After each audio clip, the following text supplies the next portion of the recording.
Good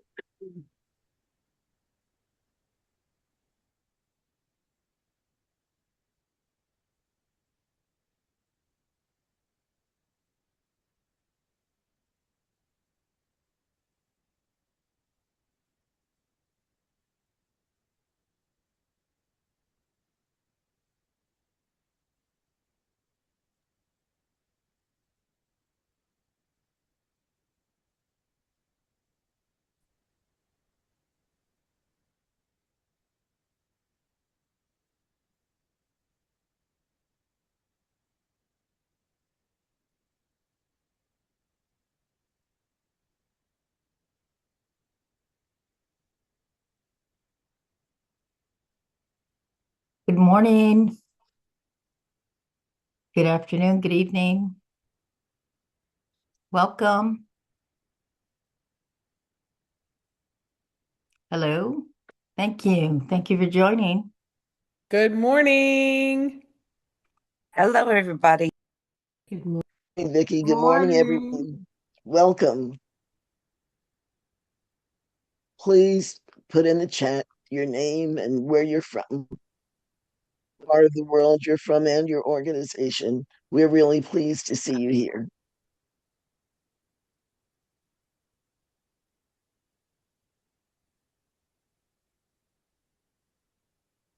So once again, good morning, good afternoon, good evening, buenos dias, buenas tardes, bonjour. Thank you for joining us here at the NGO CSW orientation for CSW 70th. We're thrilled to have you here joining us for this orientation, very important information. As my fellow co-chair mentioned, please introduce yourselves in the chat. Tell us where you're joining from, your organization, of course, your name. And we're thrilled to have you here. Part of our preparation for CSW 70, which really feels like it is right around the corner. So thank you for being here. This is a very unique CSW because very different things are happening. You'll hear about them. In this presentation, we have a lot of other balls in the air during this time with CSW revitalization, with the reform of the UN General Assembly, UN 80, and also the difference in the negotiations, which you'll hear about later in the program. But it's all very, very important time, and so we're really glad to be able to bring you this, to bring the NGO CSW Forum, where we will gather as a convening space online and virtually. So thank you for joining us. I'll turn it over to you, Pamela. Thank you, Rosa, and good day, all. Thank you for joining us, as Rosa said, for this NGO CSW 70 orientation session. I want to first thank the orientation committee, led by Lily, Emily, and Marlene, and the support of our staff, Madison, Jameson, and Radhika, for their work and care in preparing this outstanding session. It's really no secret that this is a pivotal time for the UN. We must remember that in some Asian cultures, there's a concept that crisis is an opportunity. So CSW 70 is an opportunity for us to stand strong in our resolve to work to make the world a better place for women and girls. And this training opens the door for you to begin that journey. So I hope you have pencils and papers and that you take notes and that you are able to get as much out of this outstanding session as possible. And if you see us in the hallways, if you see any of us, please say hello. Thank you, and I'll turn it over to our hosts.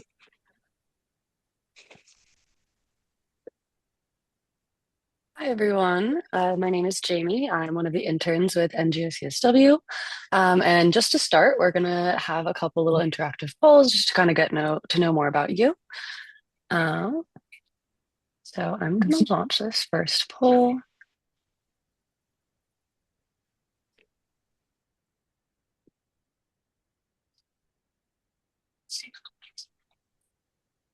There you go. And you should be able to answer now.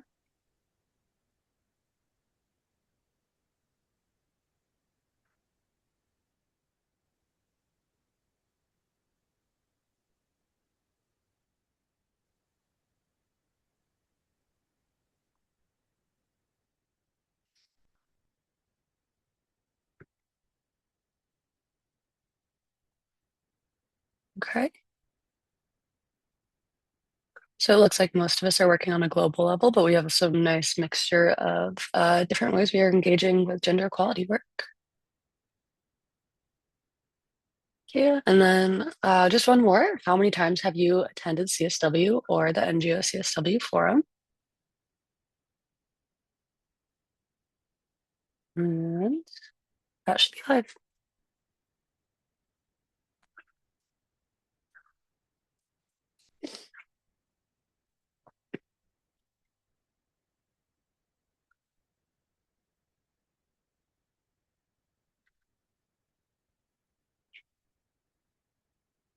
Awesome. And once again, looks like we have a mixture. So a lot of people, it's their first time actually, which we're so glad to have you here and to be giving you some of this information ahead of the forum.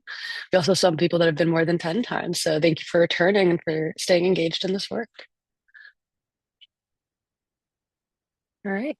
And from there, we're actually going to go over our agenda for the meeting. So we just had our co-chairs welcome, of course. Thank you, Rosa and Pamela. After this, we're going to go into the overview of the CSW. We're going to get a negotiations update. Then we're going to talk a little bit more about advocacy and the ARG and our recommendations. After that, we'll go into more about the NGO CSW70 forum specifically, giving you some kind of more information and dates on that. We'll go into the virtual platform. We'll talk about our youth leaders and our young professionals program. And then finally, we'll give you some practical information. And then we'll have a Q&A at the end, as well as some updates from UN Women. Yeah, we're going to start with that CSW overview. All right, thank you, Jamie.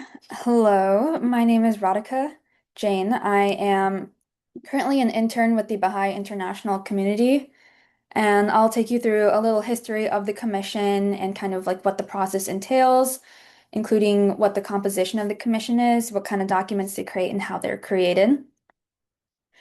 So the Subcommission on the Status of Women was founded in February of 1946 under the Commission on Human Rights. In June of that year, it officially became the Commission on the Status of Women. And during its first meeting in 1947, the Commission helped include gender-inclusive language into the Universal Declaration of Human Rights. Within its first decade, the Commission set standards and conventions to change discriminatory legislation, including helping the UN General Assembly pass the Convention on the Political Rights of Women. In 1979, the Commission helped draft and adopt CEDAW, or the Convention on the Elimination of All Forms of Discrimination Against Women. In 2010, as a result of the Gender Equality Architecture Reform, or the GEAR campaign, four institutions working on the advancement of women's rights merged together to create the United Nations Entity for Gender Equality and the Empowerment of Women, also known as UN Women, which is the Secretariat to CSW. So during the Fourth World Conference on Women in Beijing in 1995, the Beijing Declaration and the Platform for Action was adopted. It was built on the political agreements reached at the three previous global conferences on women and consolidated 5 decades of legal advances aimed at securing the equality of women with men, both in law and in practice. The Beijing Declaration outlines 12 areas of action. Since the World Conference in Beijing, the Commission's priority has now been assessing the progress and the implementation of these 12 areas of action. And if you'd like to learn more about the 12 areas, a link would be provided in the chat for you. Now moving on to the components of the Commission itself. So the commission is made up of 45 different member states that are elected by the Economic and Social Council for 4-year terms.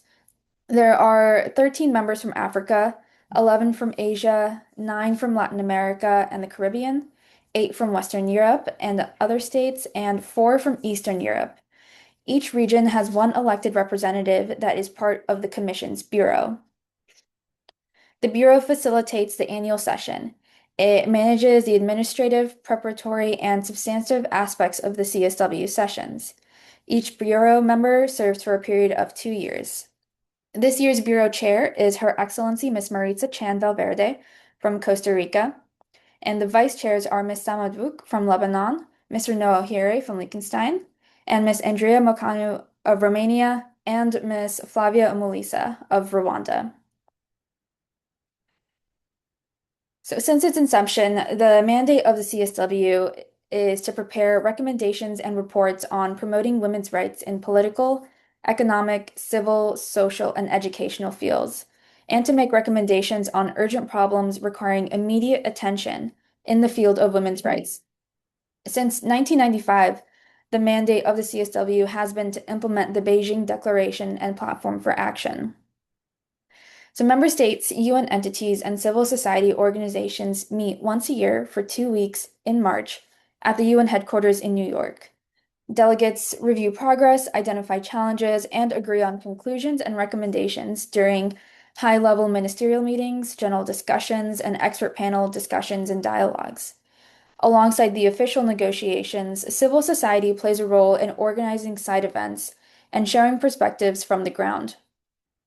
The Commission operates on a multi-year program of work, so after each 4-year cycle, the Commission enters a review in which progress on each of the priority themes over the last term is reviewed, and the priority themes for the next term is set. So this year's priority theme is ensuring and strengthening access to justice for all women and girls, including by promoting inclusive and equitable legal systems, eliminating discriminatory laws, policies, and practices, and addressing structural barriers. This year's review theme is women's full and effective participation and decision-making in public life, as well as the elimination of violence for achieving gender equality and the empowerment of all women and girls. All right, so now the pyramid that you see on the screen here is the process of those involved in the process that those involved in the commission go through to achieve the agreed conclusions every year. So the first step is expert group meetings. These happen throughout the year and are primarily used to prepare for the annual priority theme. The objective of these meetings is to bring together external expertise to explore research and analysis, identify good practices and lessons learned, and develop independent policy recommendations. And once the Secretary General releases his report, it's combined with the result of the EGMs, and the zero draft is then written. This is the starting document from which negotiations between member states begin. And once negotiations are completed, the outcome document of CSW, the agreed conclusions, is created. This document contains analysis and concrete actionable recommendations for governments, civil society, and stakeholders on the priority theme. Typically, this process occurs during the 2 weeks of the commission. However, this year the negotiations are taking place prior to its start. And the agreed conclusions will be delivered at the opening of CSW this year. All right, thank you very much. And if you guys have any questions on this information, please feel free to send it in the chat. Thank you so much, Radhika, for that overview of the CSW process. Next, we are very honored to welcome Vicky Smallman, who is the National Director of the Human Rights Canadian Labour Congress. Vicky is going to update us on the negotiation process. The floor is yours, Vicky. Thank you for joining us. Thanks very much. Very happy to be here. Just quick land acknowledgement. I'm joining today from the unceded and never surrendered territory of the Algonquin Anishinaabe people, and very grateful to be able to live, work, and learn on this land, and join you in this conversation today. I'm Vicky Smallman. I'm with the Canadian Labour Congress, Director of Human Rights, and I've been going to these CSWs for more than 15 years now, which is a bit shocking for me. And, one of the interesting things about the CSW is there's always something different to sort of throw a bit of a spanner in the works of how things work at the CSW. This year, it is, we see a bunch of changes coming up because of the revitalization process. And one of the things that they committed to during the revitalization process was to have short, succinct, and action-oriented agreed conclusions adopted by consensus. This year, the Bureau has made the decision to try and reach those conclusions before the CSW even begins. And what they want to do is to reach consensus and adopt agreed conclusions on the first day during that high-level portion of the CSW. This is, of course, very frustrating to many of us who count on being able to be there to liaise with our representatives and to try and influence the outcome of the negotiations, to try and support them to come to strong language. Really hard to do that at a distance when doors are closed. So that is just something that civil society is going to have to wrestle with afterwards. But that is kind of the big difference of what's been happening. So where are we? Zero draft. You saw the triangle in terms of the pathway that was shown earlier, and what this is. So where we're at right now is they have been negotiating Rev 2, or the second revision, this week. So the zero draft came out at the end of January. Member states put in their changes. Rev 1, which is the outcome of basically the facilitators trying to accommodate everybody's changes into one document, came out a few weeks ago. They've been through a round of negotiations on Rev 1. Rev 2 came out last Friday, and they have been negotiating on Rev 2 all week this week. Let's just say that things are not happening quickly. There is considerable division in the room. No paragraphs have been agreed at Ref, like none, not even the most standard paragraphs that appear every year. There are considerable divisions, and the sides are very far apart around those divisions. Rev 2 did a lot of streamlining, tried to strike a balance. In some cases, it went a little bit too far. I think that's from the point of view of different perspectives in the room. And so this week, like-minded member states and groups have been trying to restore some cut language or make adjustments to retain the original concept of the paragraph. But some member states are introducing entirely new language and ideas, which is not something that is normally done at this stage, and it really makes things challenging because some of the stuff is not language that is based in agreed text and would generally be seen as extremely regressive and problematic. And at the same time, attempts to retain or restore long-standing agreed language is being vigorously resisted. Some of the most disputed paragraphs yesterday were identified, and small groups are going to be working on those. So, there will be a small group working on violence paragraphs, a small group working on references to civil society organizations, and there's a few others. This morning, like just before this meeting started, the co-facilitators circulated a text with some proposed reformulations of paragraphs, as well as a proposal for the violence paragraphs specifically.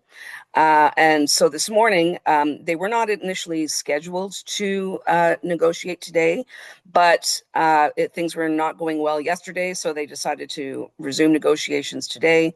They're starting with small groups at 9:15, and then they're going to be resuming at 10 o'clock. There is considerable pressure to agree on some paragraphs. At the end of the day yesterday, the executive director of UN Women and the chair of the Bureau came in the room to give them a pep talk. But I will say that it's like, in my perspective, I thought that the concept of trying to reach consensus in this political context before the CSW was madness. They still think that they want to do that, even though the room is very far apart. But we'll have to see how it goes today. That's my update. Thank you so much, Vicky, for coming in and sharing with us this update. Not necessarily encouraging in terms of how things are going so far, but nonetheless, it's very good for us to be aware and also to start thinking about what we can do in response to the current state of affairs. So we really appreciate your time in coming in. Yeah, no problem. I'll just say one thing in terms of advice to people in the room, and that is to, if they're going to be doing these negotiations in advance going forward, we need to have really strong relationships with our capitals and our ministries, as well as our relationships with the folks who are negotiating in the mission. We need to encourage them to stand very firm that we will see no regressions in this text, even if it's supposed to be streamlined. That doesn't mean that we roll back the rights that we fought very hard to win, and the language we fought very hard to win over the years that we've been here at the CSW. Thanks. Thank you so much, Vicky. And I think we're still out a couple of weeks out before day one of the commission, so it's still possible for people to reach out to their capitals if you're able to. So I think just it makes sense to now go into the advocacy research group work that has been done and the NGO CSW recommendations that have been put together. So I will pass it over to the co-chair of the NGO CSW ARG group to share the recommendations, and then I will come in just a little bit afterwards to share a few things about how we can use these recommendations. So the floor is yours, Marlene. Thank you so much for joining. Good morning, everyone. Excuse me. ARG group put together 8 recommendations beginning last year based on the Justice for Everyone theme. And the first one was expanding transitional justice from accountability to structural transformation. And that involves adopting an expanded justice frame, mandating truth-telling and documentation, implementing transformative reparations, and trying to guarantee non-recurrence. Under the social justice banner, recognizing women and girls as agents of change. We need to restructure systems so women and girls can exercise agency, center women's leadership through lived experience and decision-making, implement intersectional mechanisms, and invest in reproductive autonomy, which, as you know, is not available for everyone. Economic justice. We need systemic reform and social protections for women and girls. It's necessary to dismantle the unpaid care burdens and wage discriminations that many women and girls face. We need to reform labor and property laws, expand publicly funded childcare, social protections, and legal services, implement and enforce the ILO Convention 190 to eliminate violence and harassment in the workplace. Under political justice, we need equal and safe political participation. We need to find a way to remove barriers to civic engagement, expand civic and legal literacy and voter rights programs nationwide, establish and fund independent bodies to document, prevent, and prosecute violence against against participants in public life. We need to mandate gender-responsive electoral laws, quotas, etc., enforcement, and to ensure representative participation. Under cultural justice, we need to engage men and boys. Men and boys are our allies, not our enemies. We need cultural change to require a shift in the norms, challenging toxic masculinities and countering digital misogyny. We need to require the social media platforms control their digital abuses and the content that normalizes gender-based violence.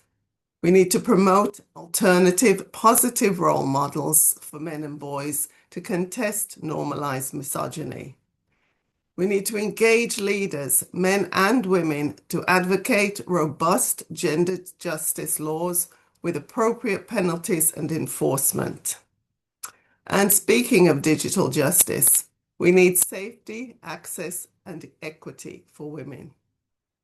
We need to enforce, as I mentioned, the gender-responsive digital rights and safety laws that address online violence and algorithmic bias.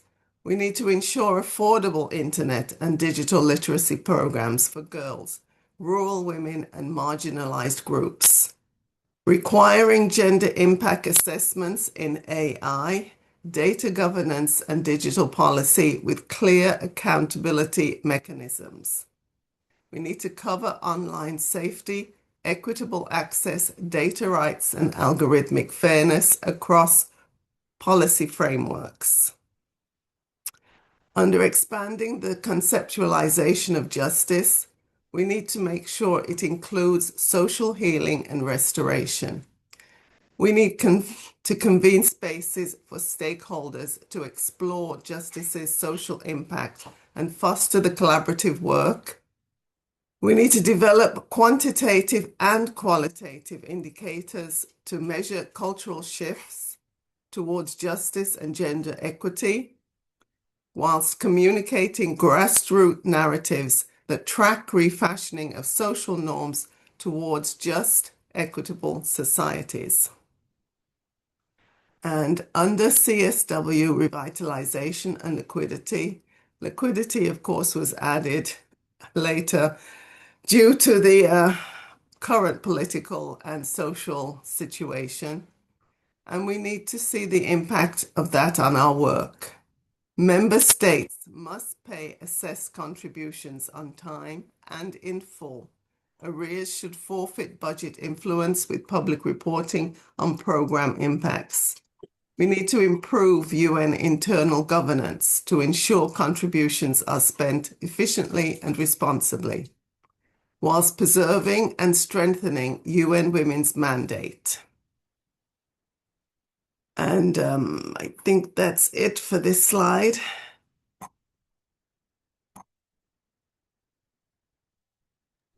Thank you so much, Marlene, for going over the ARG recommendations. And I think maybe one question that follows that is, okay, thank you for the recommendations. What do I do with it? There are a number of things just in conjunction with what the previous presenter also shared, Vicky. So one is, the negotiations are still ongoing. So these recommendations are ones that you can take, and depending on the national context within which you're operating in, these are recommendations that you can share with the experts that you're in touch with and also with Capital.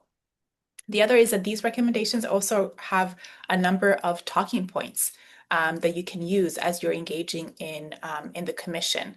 I think all of us sometimes are scrambling to figure out what it is that we can say and share as we're going to different events, not just as speakers, but also as attendees as we are exchanging views and information with other individuals as CSW. So feel free to use these for that purpose as well. And third, the agreed conclusions and the outcome document of CSW is never perfect because it's something that's negotiated between 193 member states. And so I think, we're not always perfectly happy with what comes out of the commission. And so these recommendations, along with other recommendations that are put together by other groups that are advanced, that are really pushing for the advancement of gender equality across the board, these can be seen as accompanying documents to the agreed conclusions so that you can be in constant contact with your relevant ministry or whichever branch of government that you are engaging with directly on these issues, to see if, of course, there are the international norms that are set by the Commission, but there's also how they're applied nationally. And so these recommendations can be part of the ongoing conversations that you're having, to ensure that we're not just setting the bar very low, but we're actually trying to advance things as far as we can, depending on the context that we're working in. So thank you very much for this opportunity to discuss with you the ARG.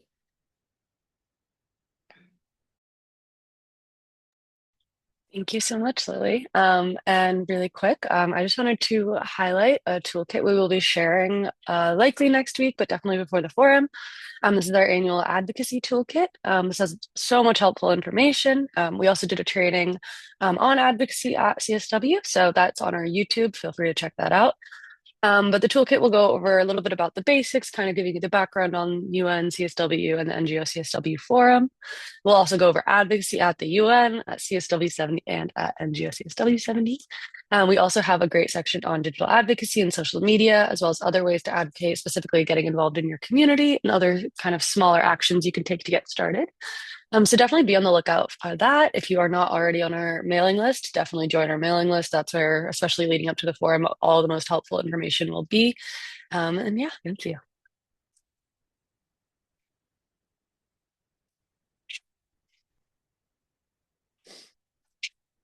And I believe we're going to hand it over to our co-chairs. Thank you. And thank you all for all of the work. It's so much information. So people are taking notes. It's time to move into our mandate and the forum. NGO CSW New York is really a substantive committee for the voices and leadership of global feminist women's rights organizations at the UN. And we are the link, we are the civil society to the Secretariat. So the Secretariat represents member states and the formal UN structure, and we represent civil society. The forum is a civil society gathering that runs parallel to the UN Commission on the Status of Women. That's the name, parallel events. I know some of you become confused between parallel events and side events. The parallel events are civil society, and they are organized by NGOs, by civil society, and they are 24/7. They're hybrid. We have in person, we'll have about 350 in person as well as virtual, and we'll see that with the next slide.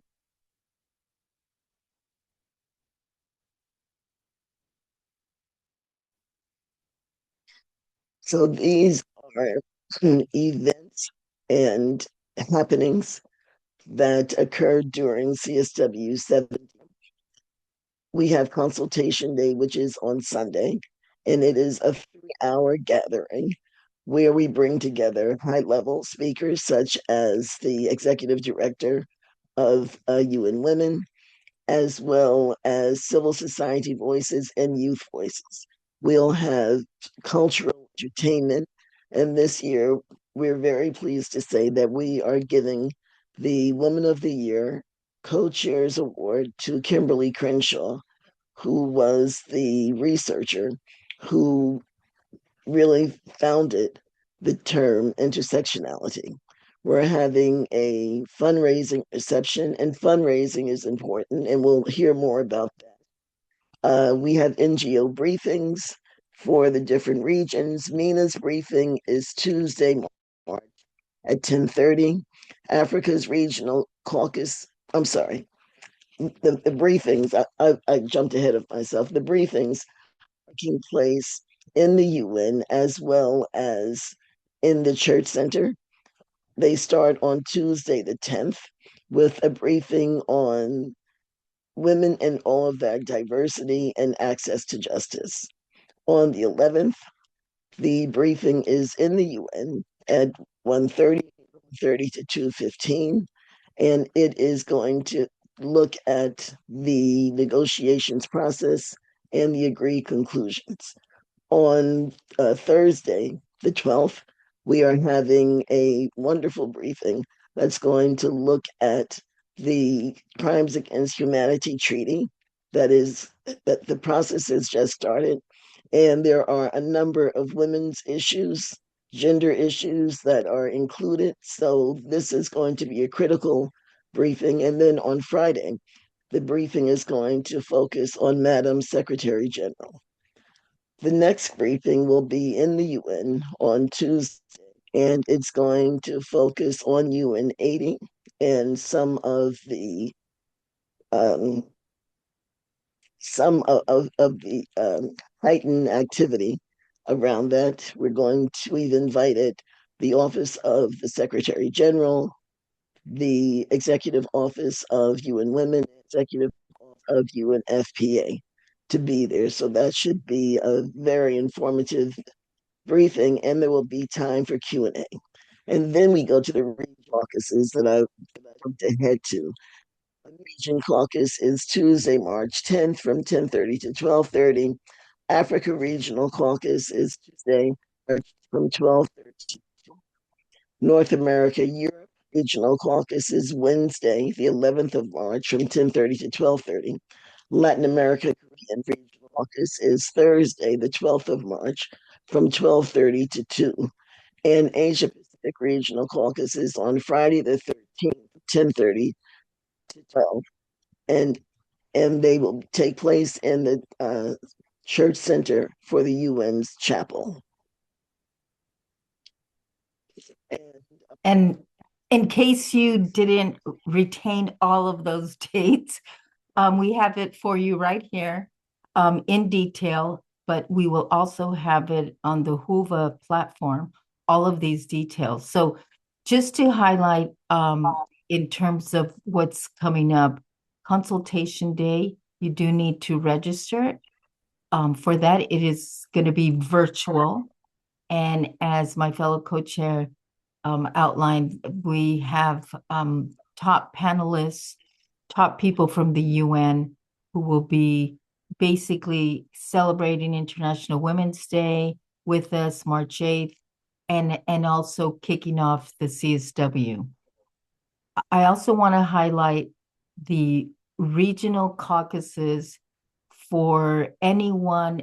These are open caucuses in the chapel of the Church Center. When you see CCUN, it's Church Center for the UN.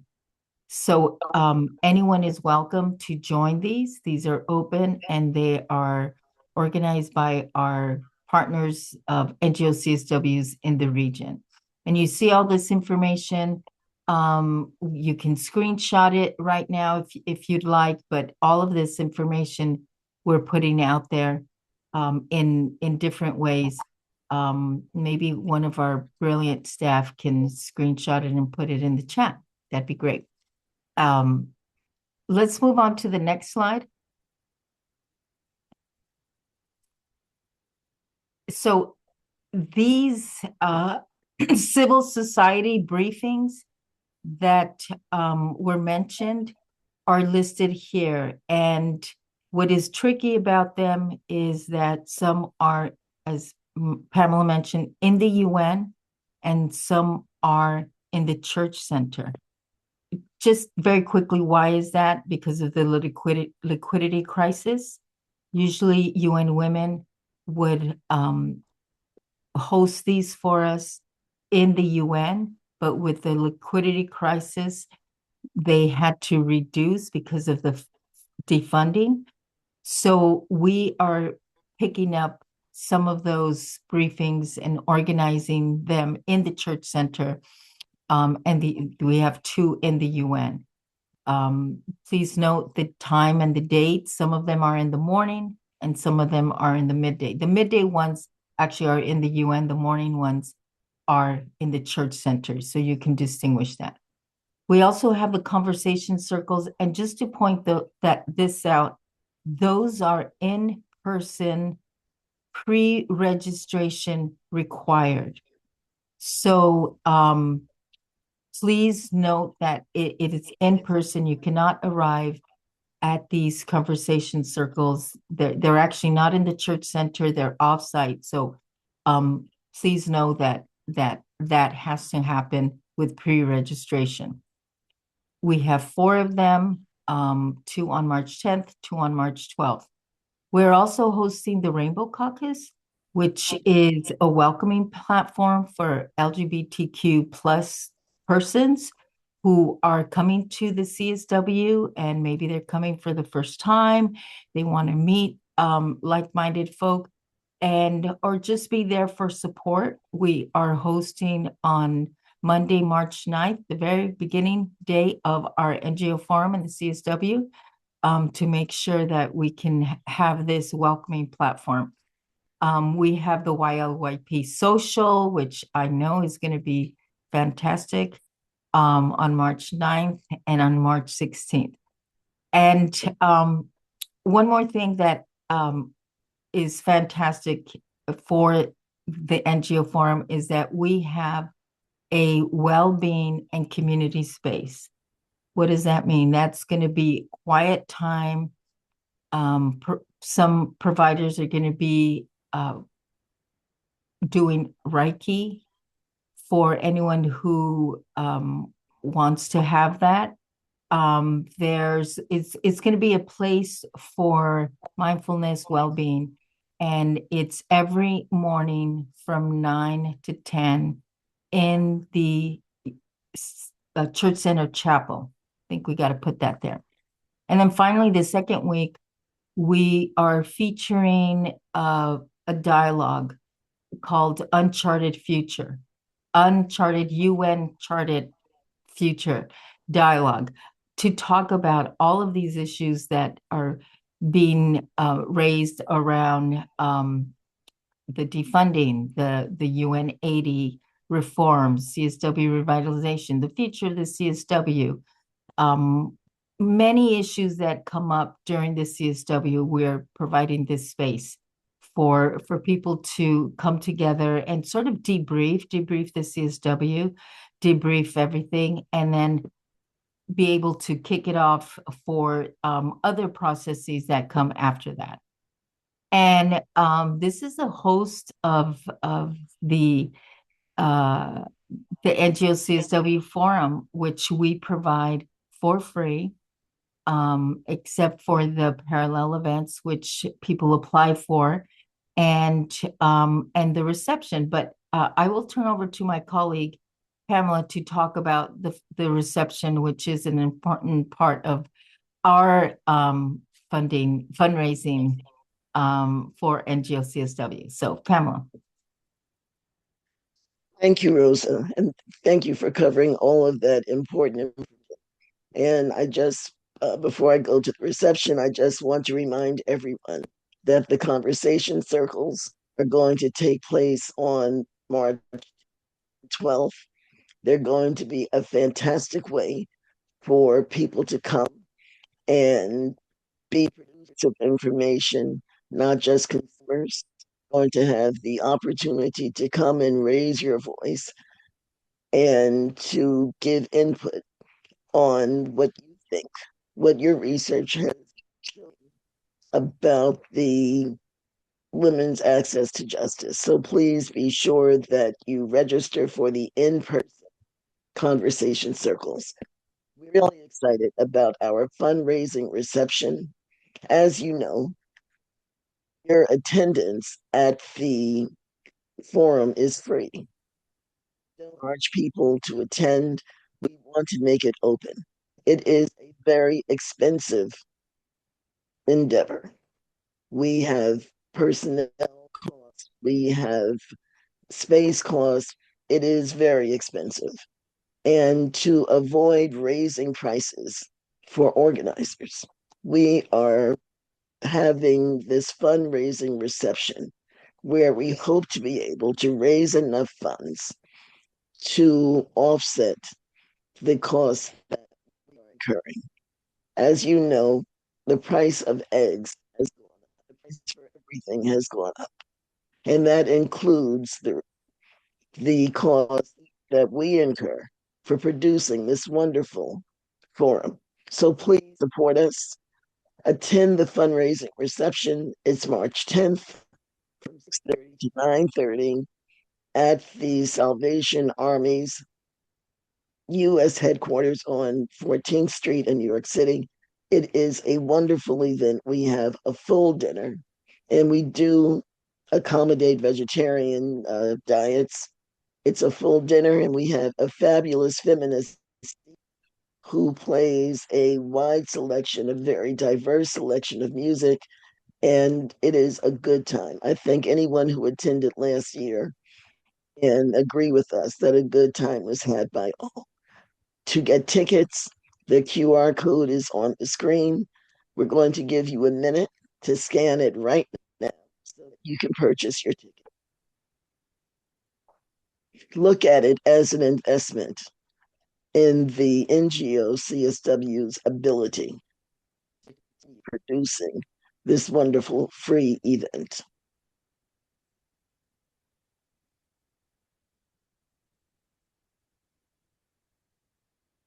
I think we can now turn over to our organizers for the next part. Thank you to our co-chairs. Next up, we are going to have our office manager, Mads, go over the virtual portal and the Whova platform. Thank you, Mads. The floor is yours. Hi, everybody. Thank you so much for joining this morning, this afternoon, this evening, wherever you are joining from. Just to go over the NGO CSW70 virtual portal, which we are using Whova again. If you have been with us last year as well, we used the Whova platform.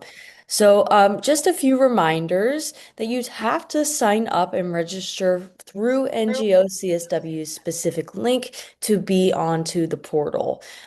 So instead of using a Whova code, we have none of those codes. Okay, yeah, perfect. Great. So you can scan that QR code to access that link that I'm talking about. And you can also access some of our past trainings from this year and last. We have some useful resources regarding the Whova platform and how to use it on our YouTube, which was shared by Radhika in the chat. So do you think you could go back to the previous slide, Jamie? Thank you so much. So a few things about the Whova platform is when you log in through registration, you are able to see the full forum schedule. It's called the agenda page, and you'll be able to see all of the participants in their organizations. You'll also be able to see all of the events that are happening during the forum, both virtual and online. You can network and connect to other people as well using our connection links. And through the agenda, you can also connect with organizers and other attendees. There's also plenty of resources that Whova offers through the portal, as well as our personal resources on NGO CSW. You can go on our website and look at the NGO CSW70 page to look at our FAQs and any extra additional information. I recommend looking at the website on that NGO CSW70 page. It'll give you a full rundown better than I can explain in the few minutes that I have. So yeah, that is all I have for the virtual platform. If anyone has any questions, feel free to ping me in the chat. Thank you, Mads. And as Mads mentioned, Radhika did put a link to the training on the virtual platform in the chat. So please check that out. We have a representative from Whova who goes over the whole registration process and how to use that platform. So very in-depth. I am Emily Van Vleck. I am one of the co-chairs for the Youth Leaders and Young Professionals program at NGO CSW New York. We are building a community of youth advocates. So if you are between the ages of, if you're under the age of 35, please join us there. We have a link to our community hub in the chat, so please fill that out and keep up to date with any of the events that we have going on. We meet to discuss issues facing youth, best practices, how people are working to achieve gender equality in their respective areas. And we also have speakers. So please do join us there. We are building that community and want to include all youth. We do have an in-person social hour during the NGO CSW forum. So very excited to meet you all there. We will be at the Church Center Chapel on Monday, March 9th from 6:30 to 8 p.m. Eastern. So please come by, meet us, and join our community. On that note, we're very excited to be having so many of you in New York very soon. We wanted to give you some practical information about visiting New York City. It is busy, it's chaotic, but it is a magical place, and we want you to be prepared for all that New York City has to offer. Getting around, the easiest way to get around is going to be using our public transportation service. So buses, subway systems, all very readily available. You can also use taxis and rideshare apps such as Uber and Lyft. We recommend downloading any of those apps prior to arriving in the US. Usually there's some, promo codes if you're just joining. So take advantage of those if you're using Ubers or Lyfts to leave the airport. Getting into Manhattan in a yellow taxi is going to cost you about $85.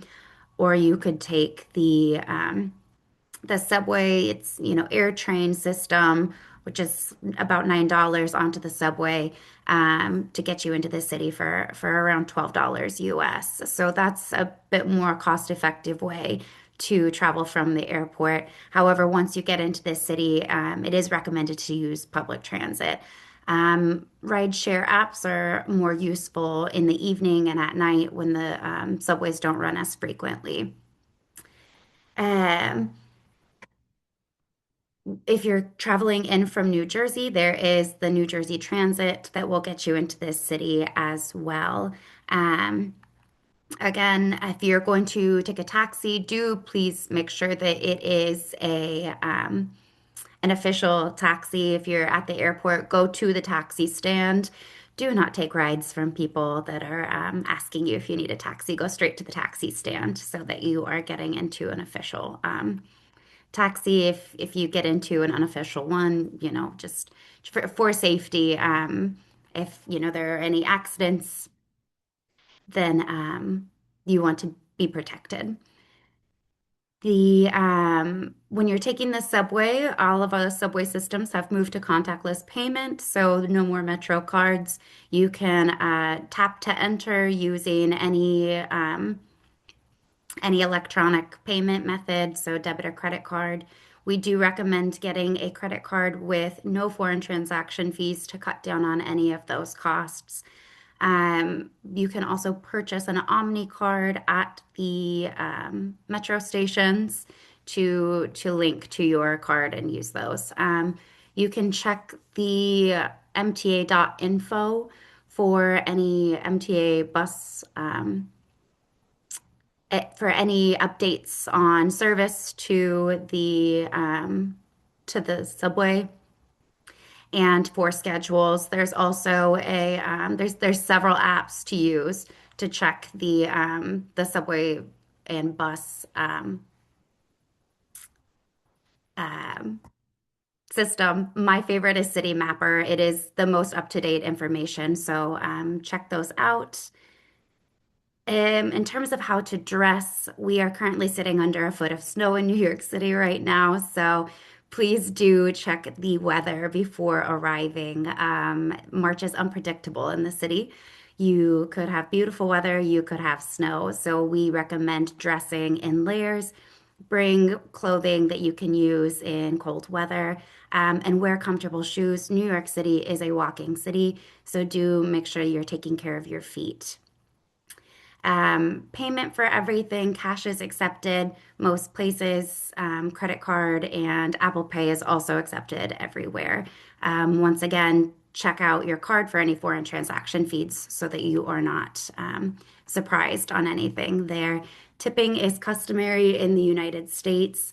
A 15 to 20% tip is expected most places. A lot of times, that option will pop right up on the screen, so just be mindful of that.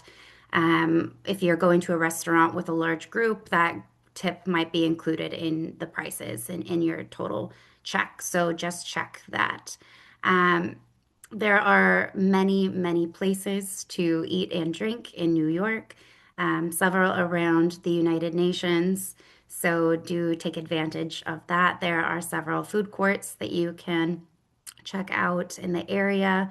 And then Grand Central Station has many restaurants there as well. Keep in mind the average cost of a meal is going to run you $20 to $25 US. And then an average cost of a coffee and breakfast could be from $15 to $20. Where to stay in New York? There are many hotels in the area. The closest ones to the United Nations are going to be the Millennium on One UN Plaza, and then the Westgate. There's also many hotels around the Grand Central area. So those are all close and efficient to get to. There are other options available, such as Airbnbs. You might also consider staying out in the further boroughs or even in New Jersey to cut down on costs, as accommodations in New York City can be rather pricey. If you stay in New Jersey or in the boroughs, you can use the subway system to commute in and out of this city, and again, cuts down on costs considerably. Unfortunately, NGO CSW is not able to assist with lodging, but happy to answer any questions that folks might have. And with that, we are moving into the Q&A session of our orientation today. Just a quick update that we will be joined by a representative from UN Women within the next 15 minutes. So once they come in, we will pause the Q&A briefly so that we can hear updates from UN Women. But with that, please raise your hand or put your questions in the chat, and we are happy to answer them.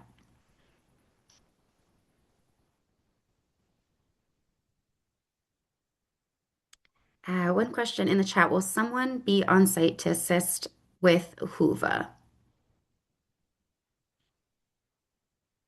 Yes, we have volunteers who will be stationed at the door, so as to either the Salvation Army or the Church Center. You will be greeted by volunteers who will be pleased to work with you, to help you work with Hoover. And in order to enter, you have to show your QR code that is generated on the Hoover app. So you to find your QR code. Thank you. And again, the recording is available on our YouTube channel. The link was put in the chat earlier, so please consult with that as well to kind of ground you and get your bearings around the Hoover app. It is, it can be confusing to use for the first time. And Sheila, you'll be okay.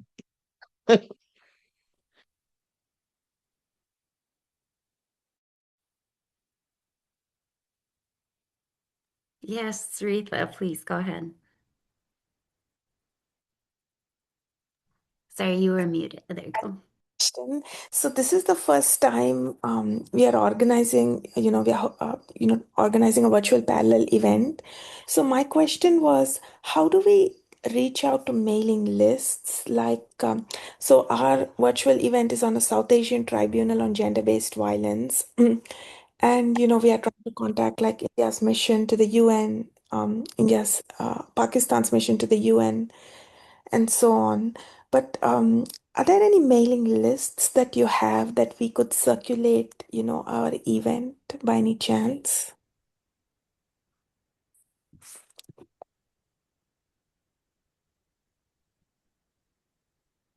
I'm going to defer to the co-chairs on that one.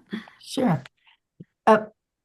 I see Pamela's starting, but Rosa, go let me ahead. just, well, one way to advertise it is just to register on Whova.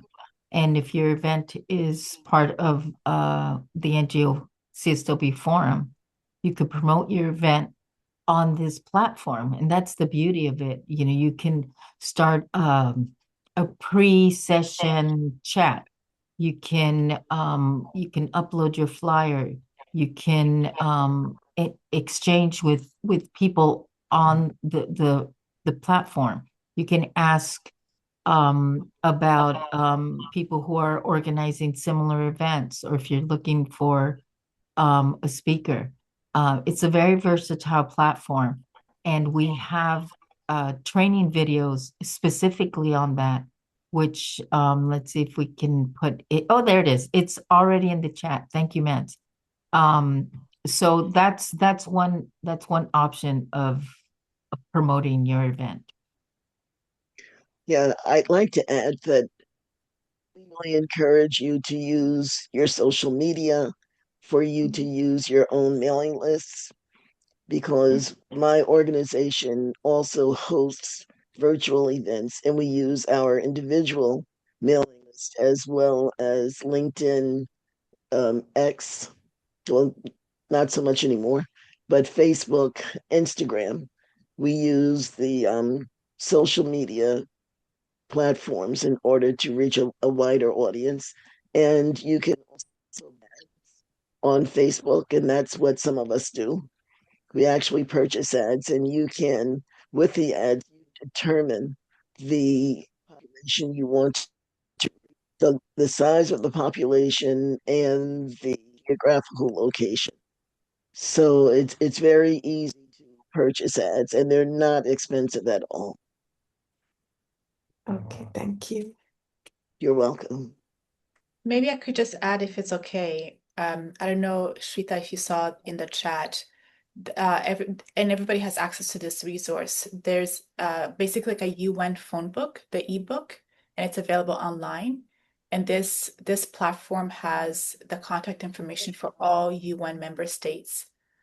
You can find your mission and their representative there. They're all the staff that they. I mean, this is the information that they make available, right? But you can see the staff, you can see the email, and you can see the phone number there. So I put the India information in the chat, but you'll be able to find the Pakistan mission information there. So this is also one way. If you want to reach your mission, you can use that information. Wow, thank you so much. Yeah. Lily, you put that so fast. That was incredible. And that is a really great resource, the Blue Book.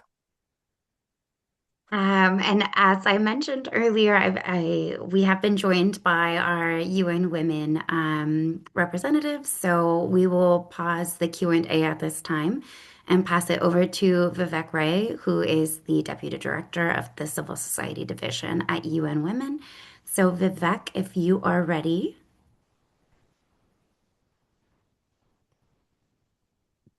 Thank you, Emily. Thank you so much. And I hope you can hear me clearly.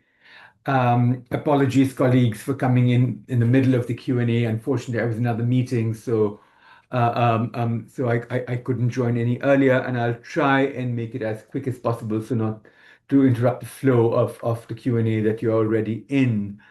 So thank you again, Emily, and then also to you, Pamela and Rosa, for inviting UN Women as always to be part of this space. I just wanted to say that we are now really fully in the thick of CSW planning. We are in the process, as you know, as some of you are following, in terms of the discussions that are taking place at the agreed conclusions, the negotiations that are taking place, which are going well.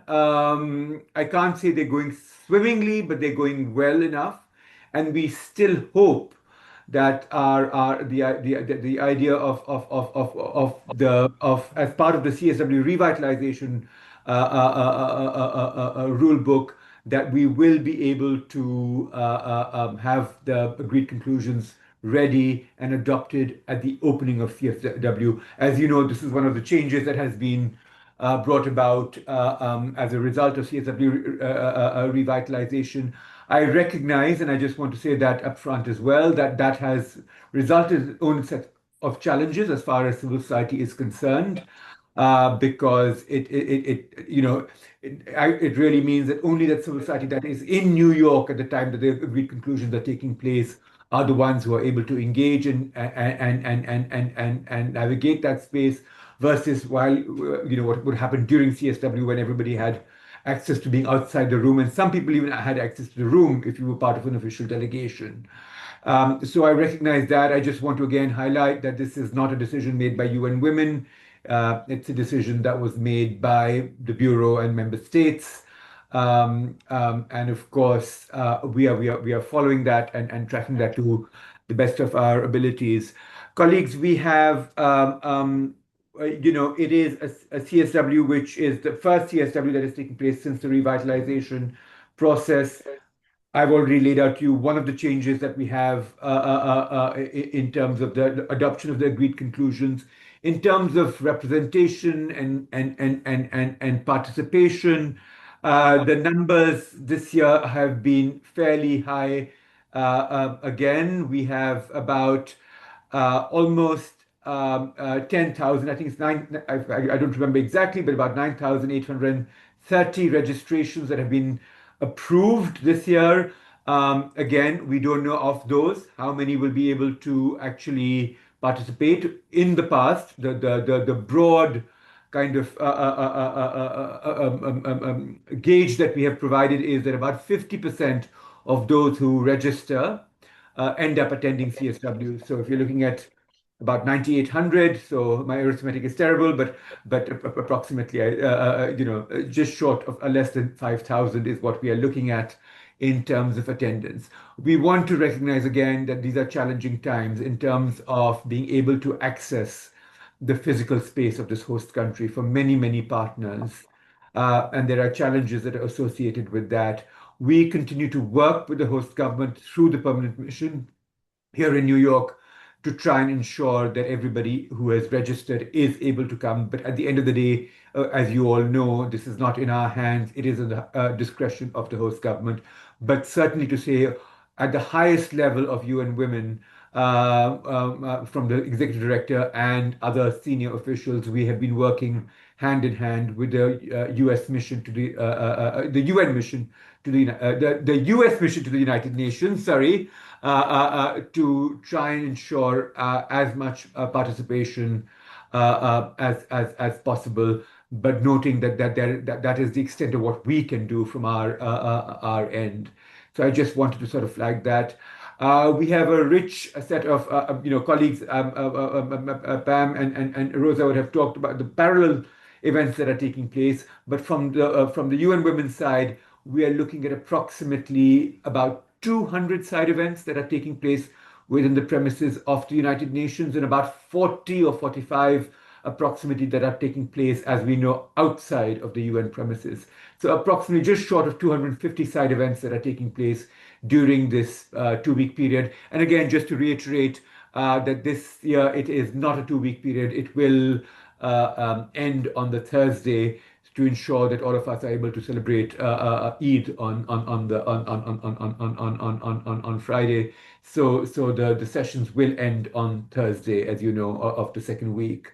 So across that period of time, we're looking at about 250 side events that are taking place, the majority of them within the UN space.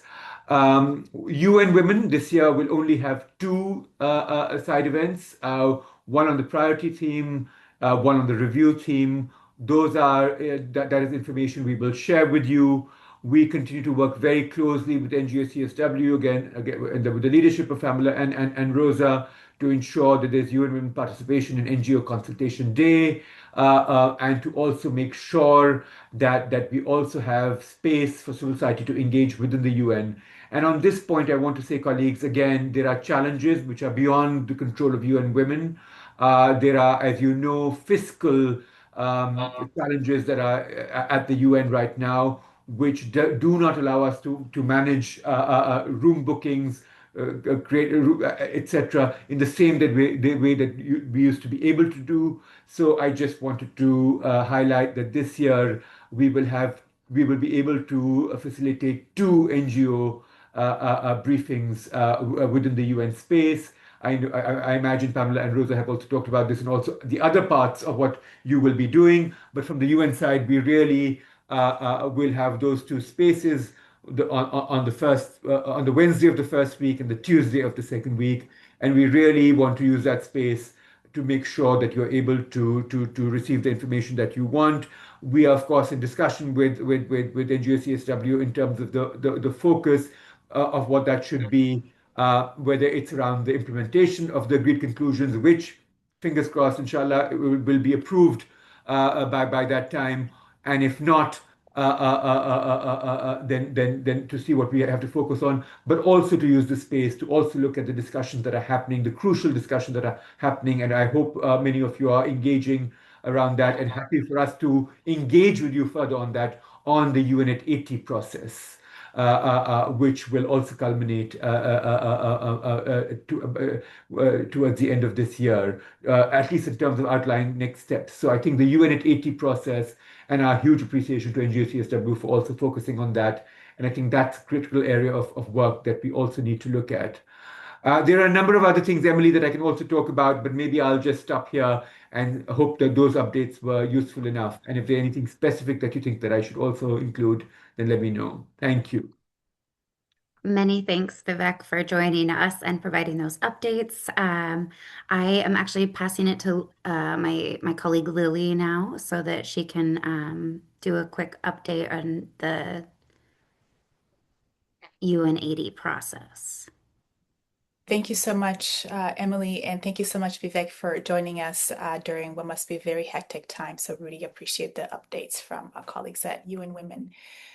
Just to quickly say on this kind of the constrained circumstances within which the UN is working under, and I'm sure there are many others in the room who understand it much better than I do. But from what I understand, the UN is often actually required to give back the money that it doesn't spend because it hasn't collected it, which is puts it in a very uncomfortable position to be able to implement the programs under the responsibility of the United Nations. So then that has implications, of course, for the Commission, as we have heard, but it also has implications for the agencies of the UN. So one of the things that many different actors within the space have been discussing is one of the recommendations to merge UN Women and UNFPA. And I think there's a desire to have more space to be able to discuss the implications of this.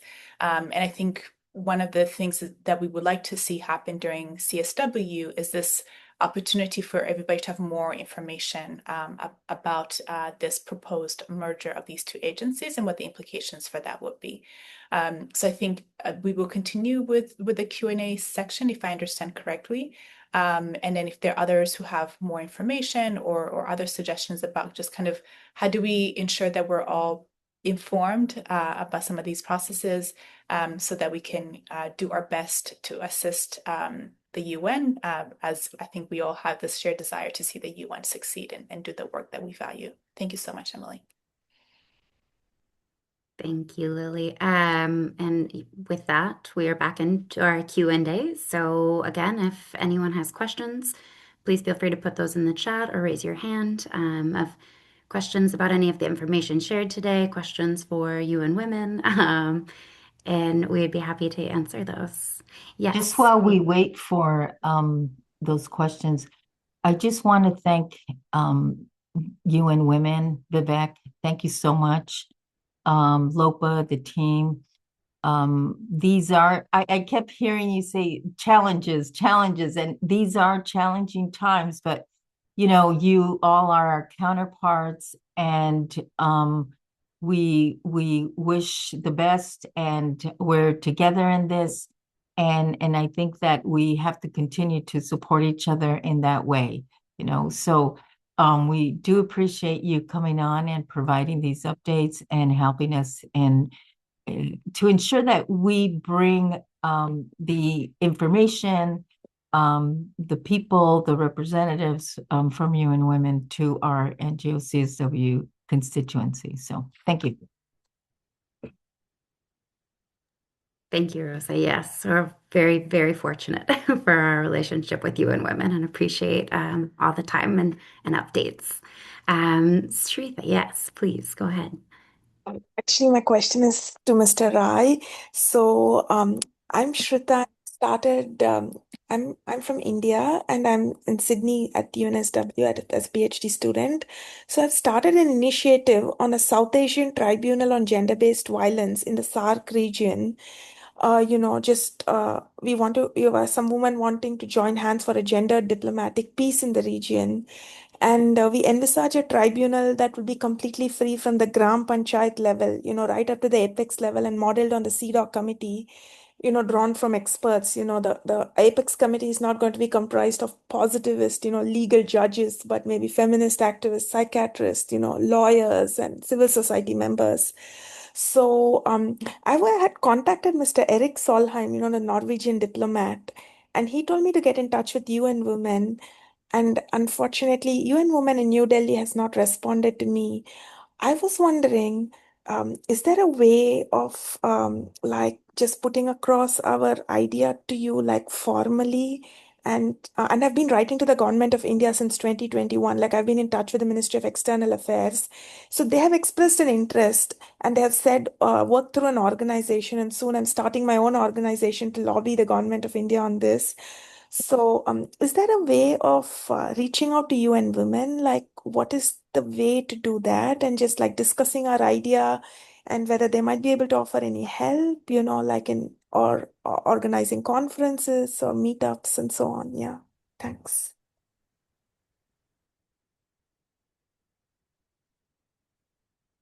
And Shretha, Vivek just answered you in the chat. Many thanks, Vivek. And for anyone who has not yet been to CSW, this is please take note from what Shretha has done. This is, the whole purpose is networking, right? So kudos to you, Shretha. And thank you, Vivek, for again being accessible to civil society. We really appreciate that. If there's any other questions, I have it. I know there's some being answered in the chat. Questions from the room. I guess I will take the liberty of being a co-moderator of this event, co-host of this event. Ask Vivek, what being in this hectic time, as one of the leaders of UN Women, what is it from civil society that we can bring that's helpful for, the work that UN Women is doing, especially when it comes around CSW revitalization and, UN 80? I'm just curious, what is it that, we co-supporting one another, what can we do what can we bring as civil society to UN Women? Thanks for that question, Emily. And I think one of the things we would, of course, encourage is also what Vicky has laid out in her intervention in the chat in the chat. And I think the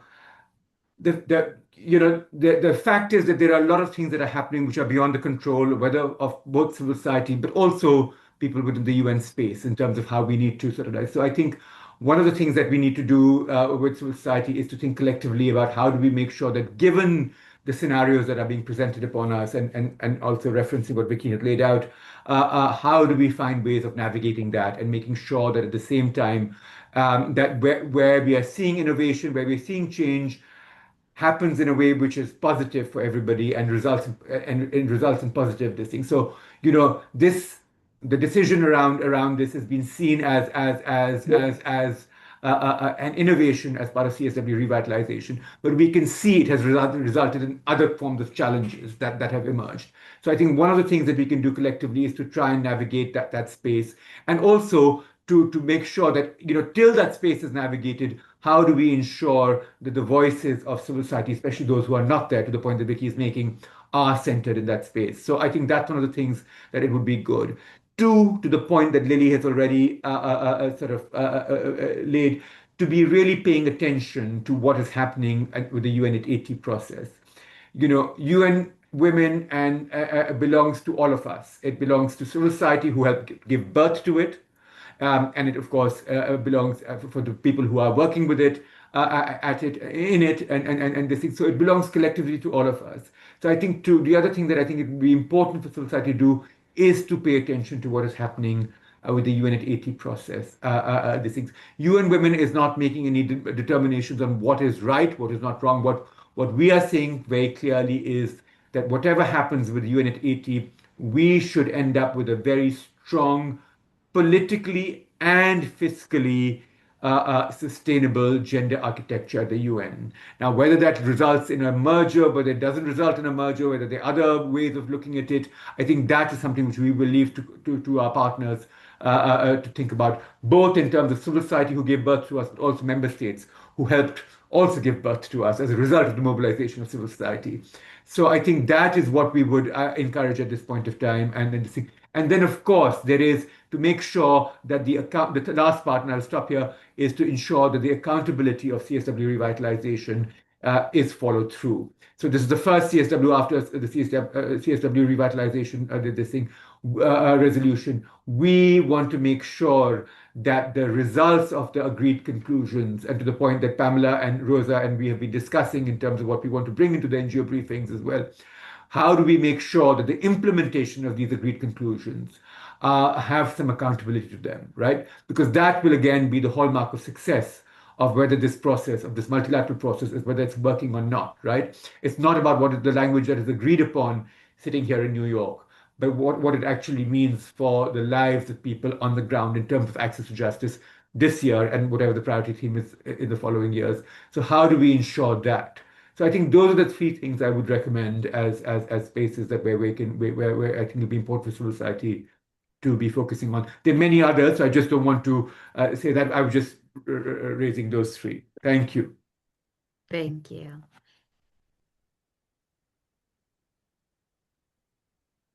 Sritha, did you have another question, or was that an old hand?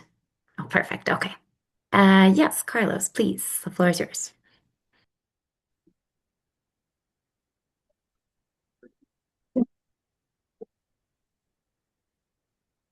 Well, hello, my name is Carlos Madrigal from Mexico. I hope you're doing well. I'll be attending the CSW with Real Foundation. Some days ago, we had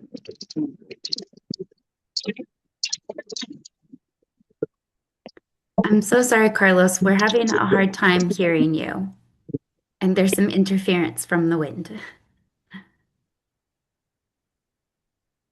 Can you hear me better now? Much better. Yes, thank you. Thank you. Well, again, this is Carlos Madrigal from Mexico. I'll be attending the CSW with Real Foundation, a nonprofit organization here in Mexico. So my question is about a mail we sent some days ago to Pamela Morgan to host a side event with you. We only want to follow this conversation with Pamela Morgan. She already sent to us some options of dates and venues, so we only want to continue the conversation. If you can respond to the mail we sent yesterday, it will be very good for us. Thank you. Thank you, Carlos. I didn't see it. I'll look today. Thank you.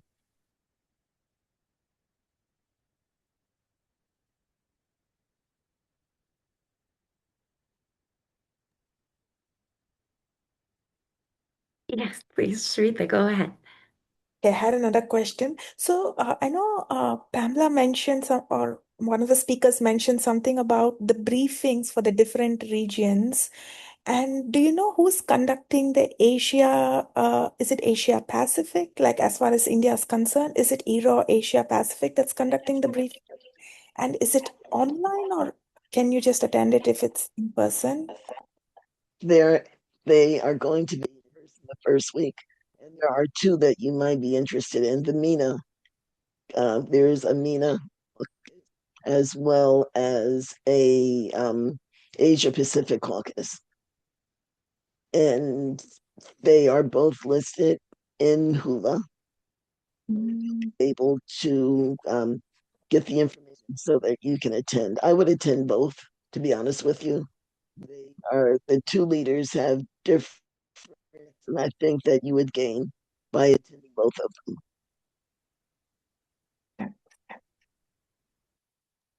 Thank you. And Jan, please go ahead. Hello, good morning, good afternoon, good evening from wherever you are. First of all, thank you again for hosting these. These have just been extraordinary and very insightful. So this is my first time.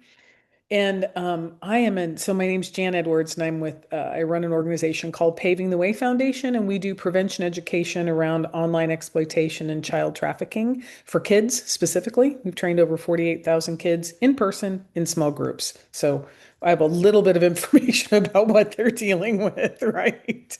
And I am an action-oriented girl. So when we get done training, we give kids actions to take. So my question to you is, foundationally, my question to you is, when we leave, whatever day that is, or when, this is completed, will there be and I know we've talked about an advocacy kit, will there be an action tool kit that I can pick one or two things and, take up and go after and then enroll other people in doing that? Because while I appreciate leaders and leadership roles in this space, I really do. I can't even fathom what you guys are dealing with on a daily basis.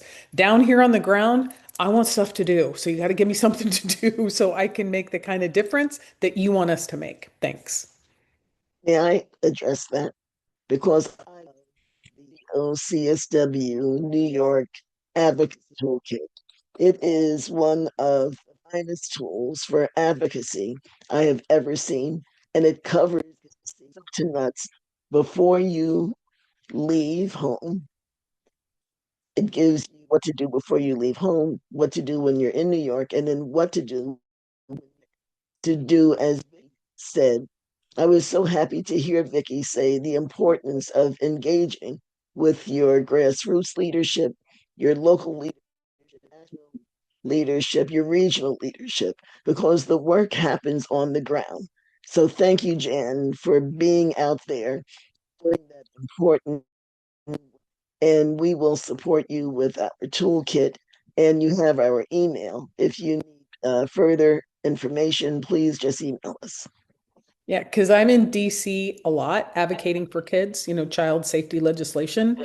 And I was also on the UNICEF, getting funding from the government to support UNICEF. So, I want to have one or two things that are super clear in the space of keeping kids safe everywhere globally that I can, latch on to that I'm aligned with, that we can make sure that we, move forward. So thank you. That is fantastic. And I am a retired educator, and I salute you working with 48,000 young people. Unless you have no idea what that means. So, congratulations. Many thanks, Jan, and I'm happy that we have members of the advocacy group here. So hopefully, we can, get some things moving there to make that a quick and easy process for, our steps to take. I see we're at the top of our hour. We've got one last hand, so I'm going to pass it over to Lily, and then we will wrap it up for the evening or for the afternoon. Thank you so much, Emily. And I really appreciate the comments in the chat that are being made by Vicky. Just to understand, like a network organization, really the best way to use us is connecting you to other people. But I would say maybe just because of the times that we're living in, and maybe the one thing that we can all do, as we're just thinking about the membership of the UN and the responsibility of those who are members of the UN, is maybe just start a conversation asking our government representatives if they're paying their dues. And I think that's something that we can all do that would support the UN. and I'm sure there are people who are doing that in a very like specialized way. So getting to know who those people are, because often that's how policy works, right? You have to know the very specific person who works on that very specific thing so that you can have a conversation with them. But I think if there's a global conversation about how if we want our multilateral institutions to work, we need our governments to actually support them. I think that's something that we can all do. Thank you so much, Emily. Thank Well, you, the only Lily. thing I add something, and we need to vote. We need to vote for the candidates who will support. I think we can't forget that as global citizenry, the importance of the vote. Thank you very much. And a good call to action prior to the midterm elections, here in the United States, at least. Well, thank you very much, everyone, for attending our CSW NGO CSW orientation session in preparation for CSW70. This is our last training session prior to consultation day. So the recording of this will be made available on our YouTube page, along with many, many training sessions on all of the ins and outs of attending the CSW and the forum. So thank you very much. I'm going to pass it back to the co-chairs so that they can wrap us up and give any final remarks. But thank you very much for being here. And Pam and Rosa, the floor is yours. Rosa. Well, I just want to thank Emily and Lily for this incredible work, and the staff of NGO CSW, our office manager, Mads, and our interns, Jamie, Mariama, Mutia. Everyone has done such a great job. And just to point out on that advocacy toolkit, that has been put together by our interns, our admins in the office. That is their work. I put in the chat a link to our advocacy training, which was last week. And the toolkit will be finalized for next week. But thanks again to Emily and Lily. This is incredible work. We're very appreciative, and thank you all for joining us. We will see, I hope, you all at the CSW and the NGO CSW forum in a couple weeks. Thank you. Yeah, thank you, Rosa. And I want to add my voice to the orientation team. The work is incredible. And to our staff, to the Baha'i interns, this is a labor of love. We are volunteers. We're not getting paid for this work. We do it because we are passionate about the future for women and girls. I want to thank our partner, UN Women. Vivek sacrifices to support us and to be with us through the difficult situation that is facing UN Women with the move to Nairobi for some of his colleagues. And this is a trying time. And we are so appreciative to have the level of support that we have from our team, from the secretary, and from you, our members and friends in civil society. So we look forward to seeing you on Monday, the 9th, at Consultation Day. Please don't forget.